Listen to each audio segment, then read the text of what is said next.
An NBC2 severe weather first alert. This is new video just into our newsroom. A power line is down on US 41 and Edison Avenue in Fort Myers. Part of the road is blocked. And here's a live look from Cape Coral Parkway, just east of Del Prado. Some rain coming down. Right now, Southwest Florida is under a severe storm watch with wind gusts up to 50 miles per hour. The high winds causing chaos across the area, whipping up a 60-acre brush fire in Collier County and overturning boats, sending 2 people into the water and hampering rescue efforts. We have live team coverage, beginning with Senior Chief Meteorologist Robert Van Winkle tracking this one for us. Well, the good news is so far I have not been tracking severe weather per se, but the watch is still posted until 11 o'clock officially. Tampa, though, has dropped it in Charlotte and DeSoto counties. So the trend is going to be for these storms to punch through and then die off as they move off and away from our area. You can see we do have the rain on the radar now clearly from Lee County into Collier. I'll zoom in real quickly and just give you an idea about Naples here. I've been talking about rain coming to Naples after 6. Looks like that's going to time out just right. And look here, Naples. There's some thunder and lightning associated with that. When this gets over downtown, which is going to be about 6:20 or so, you folks are really going to know it. It's going to punch in with 40-mile-an-hour wind gusts or more and then move on in. North Naples, you're seeing that now. Bonita Springs and up to Lehigh Acres, same thing. Now, as I mentioned, this is good news in that it's not severe just yet. But let me tell you, we're still going to see 40 to 50-mile-an-hour wind gusts with these storms as they move through. Better weather on the Cape, better weather over Charlotte Harbor, and overnight tonight, we'll track another round of showers, possibly some thunderstorms again as we get to about 1 or 2 in the morning. The chance of the next round being severe is coming down, and I'll have more on that in our full forecast in just a few minutes. So keep it right here. A couple was forced to tread water for 3 hours in Charlotte Harbor. Their boat overturned in the choppy water. Not a good day to be on the water. New at 6, NBC2's Amanda Skripchek spoke with the rescue crews who pulled the couple to safety. Well, the towboat company was actually responding to a different Mayday call when one of their captains came across an overturned boat and called for backup. There was a little bit of a debris field. I got the notion at that point that there was some people that were in serious trouble and potentially in the water. Captain Kyle Potts got a call a little after 12. A coworker saw this boat overturned in Charlotte Harbor. He searched for 45 minutes and found nothing. That's when Captain Potts and Shane Earhart decided to hit the water themselves. And said, let's go do our own search pattern. I had a notion that they might be somewhere off the north end of Pine Island. Zigzagging up the current from where the boat was overturned, 5 minutes later, Captain Earhart spotted the couple. We actually went right by them, and as we went by, I saw their arms waving, and we were pretty much at that point high-fiving and happy that we found them. Pulling the woman up first, then the man. They seemed like they were a little bit in shock. The couple had been treading water for more than 3 hours, fighting waves 3 to 4 feet high. It's very rough out there. It's like a washing machine. An anxious search. You got people out there floating in the water, and it's rough, and anything could happen. Turned into a successful recovery. The couple wet and cold, but not seriously injured. Taken to Lavender Landing on Bokeelia to warm up. Had our captain not have responded to the original vessel and not been on the water, then at this time nobody would know that there's some folks out there in trouble, and I'm just happy that we were able to help them out and save their lives. Captain Potts says no one should be on the water during this weather. Boaters should have an emergency plan and let someone know where they're going and coming back. Live in the newsroom, Amanda Skripchek, NBC2. Earlier today, a sailboat hit the Peace River Bridge in Charlotte County. The impact was so strong it broke the boat's mast. No one was hurt. Breaking news at 6, strong winds have made it really tough for firefighters battling a brush fire in Golden Gate Estates. It has threatened homes. The fire on Sugarberry Street is now 90% contained, but at one time it threatened several buildings. We have some new video from inside the fire lines. Firefighters' toughest challenge, the wind. Crews now putting out hot spots, and a helicopter will monitor any other spot fires. Neighbors have been watching this one all day. It's concerned, if the embers are hot enough, because the palm fronds are nasty brown, the ground's dry, the wind's blowing. Tonight they're going to be looking out for lightning strikes that may spark any new fires. From our Cape Coral News team, the pool where 2 children drowned failed an inspection for the 3rd time in less than a week. The gate on the new barrier fence at the Aurora Townhouse condos is supposed to close and latch by itself, but the contractor can't get it to work. Still ahead at 6, NBC2 examines a technique taught to keep babies from drowning. A Lehigh Acres man was thrown 20 feet into the air after a school bus hit his lawnmower. The man was mowing his lawn on Oak Avenue in Lehigh. He accidentally drove out into the road right in front of the bus. He has serious injuries. The 6 kids on the bus, they're okay. A former Collier County Sheriff's deputy arrested accused of lying to doctors to get more prescription pain pills. NBC2 broke the story last night at 6 today. NBC2's Risa Morris found out what Corporal Kevin Dobies was doing on the job that started this whole investigation. Protecting and serving under the influence. That's what an investigation found one former Collier County Sheriff's corporal was doing while he was being paid to patrol Collier County streets. I think that's wrong.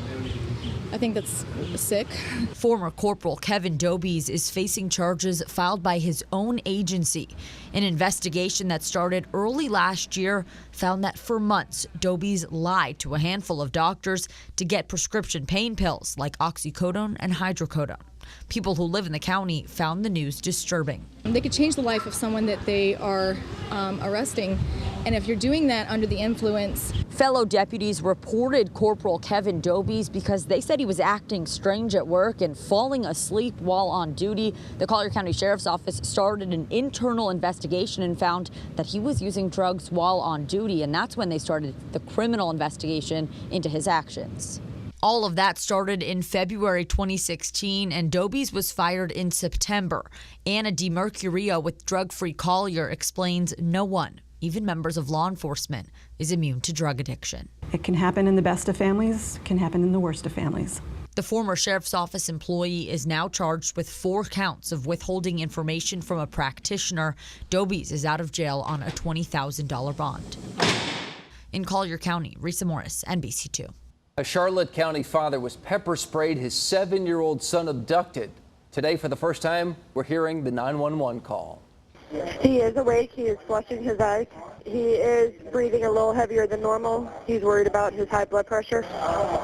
You can hear Kevin Loretzen moaning in the background. His ex-wife, April Rose, is accused of taking off with the couple's son a couple of weeks ago. She's not allowed to have the boy. Rose took the boy to Georgia. Today, she went in front of a Charlotte County judge. She is charged with battery and interfering with the custody of a minor. Governor Rick Scott tells NBC2 he has not yet decided if he'll veto the entire state budget. Scott made it clear there are several things in it he just doesn't like. During a quick visit to Fort Myers today, he talked about his options with NBC2 chief political correspondent Dave Elias. Yeah, Kelly, one of the first decisions that the governor has to make is whether to allow chain stores like Walmart to sell alcohol. The governor has until midnight tonight to veto that bill, or it will become law. And it is just one of several issues the governor addressed with me today.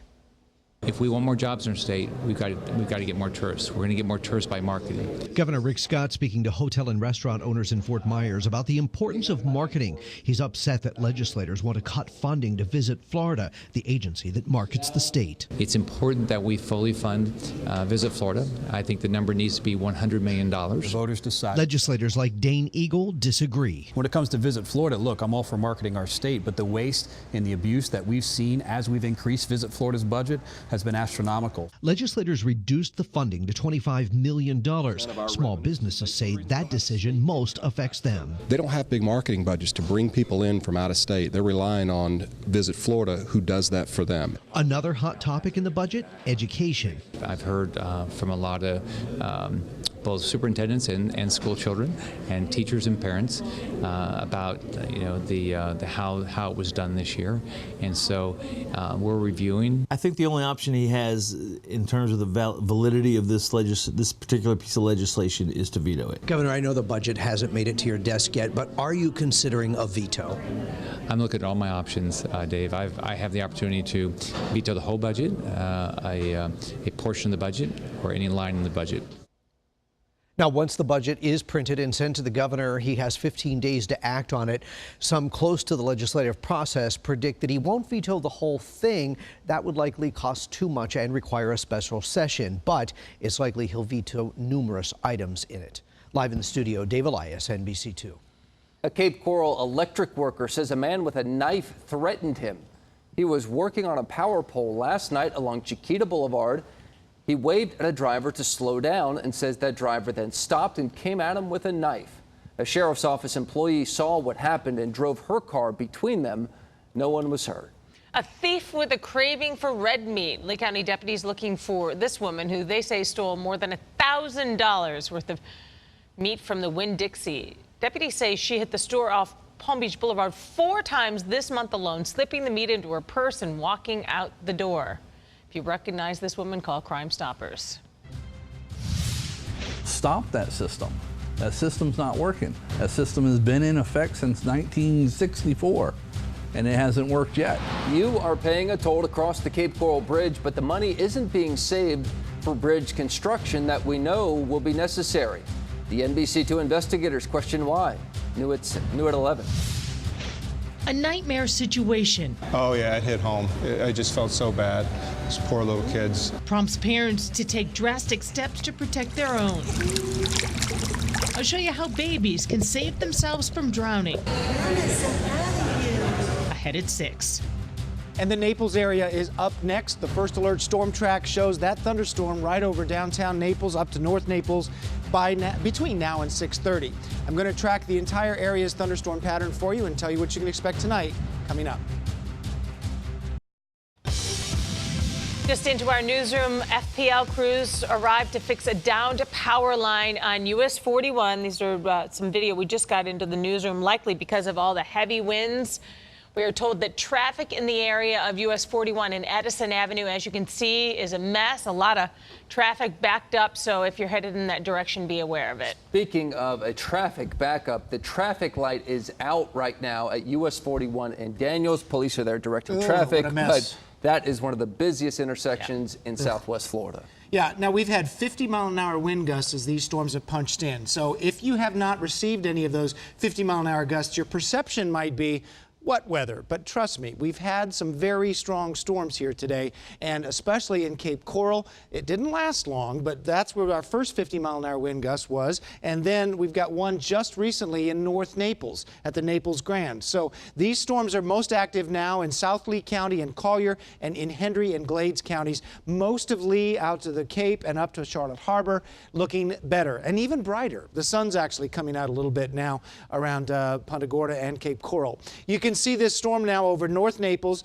and down to Naples as promised. It's now right between, now and 6:30. This is the brunt of the storm, and into Golden Gate City and Golden Gate just any minute now. The winds are going to come up 40, 50-mile-an-hour winds with this storm as it moves in, but they won't be sustained for too long. They're going to be those big gusty winds that punch in and then kind of slack off a little bit. And look, right behind it, there's going to be more lightning and rain, but then a little bit later tonight toward sunset, things should quiet down at least a touch. You can see some rain still lingering in areas of Lee County, but certainly much lighter than it was around an hour ago. Same thing in Charlotte. So here's what our Futurecast says for the next hour or two. Most of the action, in fact, all of the action continues to move off to the east. And as you see, and we get to the earlier part of the evening, the Futurecast says through 7:30-ish, the biggest rains will be now toward Immokalee and moving inland. There will still be another round to come, but I don't think this next round is going to be as strong as it originally looked like it was going to be.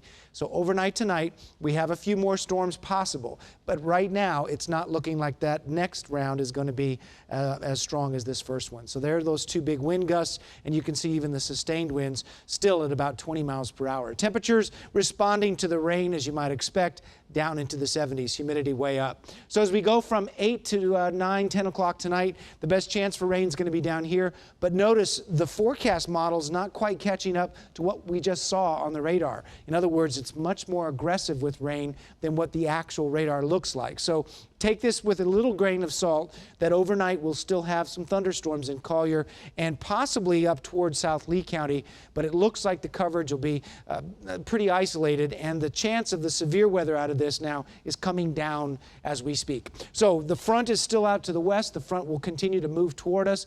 That's why we still have to say there's going to probably be one more round of thunderstorms or downpours.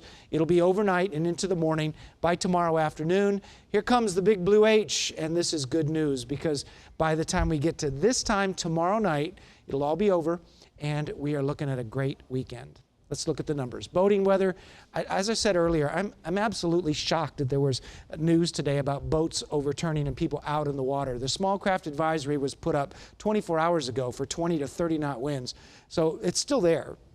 Don't play around with this kind of weather out on the open water. And as we get to the afternoon tomorrow, the advisories will probably come down. So boating will improve a little bit by Thursday, late day. Friday, Saturday, Sunday, back to sunny, hot, and humid weather. Same thing for Monday. This is a typical Memorial Day forecast for us. It's going to be hot and steamy, but the chance of rain goes down, and it stays down through the weekend. That's your first alert forecast. Tragedy in Cape Coral, 2 small children gone too soon. And they were trying to bring the baby back to life. The 3- and 1-year-old siblings found lifeless in the community pool. He was just screaming that his babies had drowned. There are still so many unanswered questions about this tragedy. The children's father told investigators he went upstairs to use the bathroom at their condo in Southwest Cape Coral. And when he returned, his children were floating in the pool. The next day, our Sky 2 drone shot video of the pool without a protective fence. This tragedy immediately made me think of a life-saving technique I used with my daughter when she was just 8 months old. Infant Swim Resource teaches babies how to save their own lives. And I met a family who says it could have saved theirs. He was standing behind me in the kitchen, and when I got the movie ready, I turned around to tell him that the movie's ready, come on in, sit down, and he wasn't there. And in that instant, the suitors' lives changed forever. Their 2-year-old son, Blake, went from this to this in the ICU with severe brain damage and his organs shutting down. It was like a shell of a child. You know, like a newborn, when you pick them up, they have no head and neck control. Blake had fallen into the family pool, his brain deprived of oxygen for 4 minutes. He spent 42 days in the ICU, 3 weeks on a breathing machine. Doctors resuscitated him 3 times. You know, they didn't give up on him. Yeah. And we're very, very grateful for that. Blake continued to amaze doctors. He can walk with a walker, something they never thought he would do. He's amazing. He's amazing. Yeah, he is. He is an awesome little guy. Yeah. He's our world. The suitors believe if they had known about ISR or Infant Swim Resource, things might have been different. We don't want any family to ever go through what we went through. Why does this program work? The program works basically because we do lessons every day, Monday through Friday, 10 minutes a day, short, small lessons, because they're learning a gross motor skill and they're having a daily build of those skills. Babies learn to roll over, float on their backs, and rest if they're tired. Because that's the most important thing, is even if they fell in face first or they fell in backwards, to know how to orient themselves to be able to get onto their back, to float and breathe. And while it's sometimes hard for parents to watch, the results after a few short sessions are amazing. Best money I've ever spent. I went through this program with my other 2 grandchildren, who are now 7 and 5. They swim like little fishes. This Lehigh Acres grandfather of 1-year-old twins says ISR is backup to safety measures at home, like a pool fence and alarms. This could give us that extra 30 seconds or a minute if something did happen, where they could float and reach over to the side. Let's go get the cars. Go get Lightning. Go get him. And the suitors believe that extra time would have changed the outcome for Blake. And if Blake would have had ISR, I think they would have bought him the extra time. Because Blake was shorted. Who knows what he could have been? I don't want any parent to ever witness pulling their child out of the water like I did. Students have started a foundation in Blake's name. We have a link to that Facebook page and to the Infant Swim Resource website on our website, NBC2.com. Just click on news links. You can type your name into the zip code to find an instructor near you. I can't say enough about this amazing program. The suitors are expecting a baby girl this August, and they have already contacted Kathy Cole about signing her up for the class.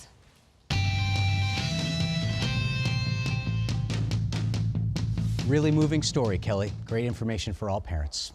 And now we come to sports. Late spring in Florida. Maybe you've heard it's raining. FGCU was supposed to start ASUN tournament play this afternoon at 3. Instead, the Eagles are waiting for Jacksonville and Lipscomb to finish up. Their game is in the 5th inning, but because of lightning in DeLand, it will not restart until 7. So hopefully FGCU will take the field in the next few hours. We are hopeful, though not optimistic, that Seacrest Country Day will get to play tonight. The Stingrays are at Hammond Stadium for the Class 2A state semis. They're scheduled to face Trinity Christian at the top of the hour, but it will definitely be later than that. If Mother Nature cooperates, Josue Rivera will get the ball. Tremendous leadership, tremendous athlete. He's going on to play Division I baseball next year at Bethune-Cookman. Just a tremendous leader. It would mean the world just getting a ring and winning it after we've worked so hard for the 4 years we've been here and just leaving a legacy in the school. Do you think that gives you guys a little bit of an added advantage that you've been here before? I feel like it does because, you know, there's a lot of teams that are new to states and then they'll have nerves because they haven't felt the pressure of a whole bunch of people, families, and like school students going to support them. So it'd be a little more pressure. Like Seacrest, Canterbury has the advantage of experience in the Final Four. The Cougars are the defending 3A state champs. They'll take on Bishop McLaughlin in the semis on Friday. Most of the key players from last year's title team are back, and there's a special bond among that group. I think what separates us from everyone else around here is we've been playing with each other for a very long time, so we get that family feel, and we just know what we're going to do on the field. We always play 110%. We always believe each other, so it helps us a lot. Paul Molitor and his first-place Twins looking to complete a sweep of Baltimore. Minnesota leads 3-0 in the second when Max Kepler lines a double to left center. Miguel Sano scores to make it 4-0, and the Twins hang on to win 4-3. Jose Barrios improves to 3-0. Naples resident Chris Sale is once again knocking on the door of baseball immortality. He's struck out at least 10 batters in each of his last 8 starts. Sale will try to make it 9 in a row when he gets the ball at Fenway against the Rangers tonight. Since 1900, only Pedro Martinez and Sale himself in 2015 have done it 8 times. Nobody's done it 9. A final note, the NFL announces today the Pro Bowl will return to Orlando in January. The league had its All-Star game in O-Town for the first time earlier this year. And that's sports. We'll see you tonight at 11 for some baseball, of course, weather permitting. And Robert, we'll have a final check of your weather when we come back. A traffic alert in case you're heading out this evening. The light is out at one of Lee County's busiest intersections. This is a live picture at US 41 and Daniels. They actually just reopened. TV. Live TV. It just happened. Deputies were directing traffic, but the light is working once again, and the traffic is easing. Yep, and the rain's coming down right now on Goodlet Frank Road in Naples. New pictures right now out of Naples. Robert, I understand the warnings are coming down in Lee and Charlotte, but the weather's still pretty severe in Collier. Yeah, in fact, we just have a new severe thunderstorm warning. It's at the tip of Marco Island, headed toward Everglades City. That is a powerful storm down there. There are a few folks certainly watching down there, so take cover south of Marco Island. And a chance of more to come tonight. You can track it on our weather app. See you later.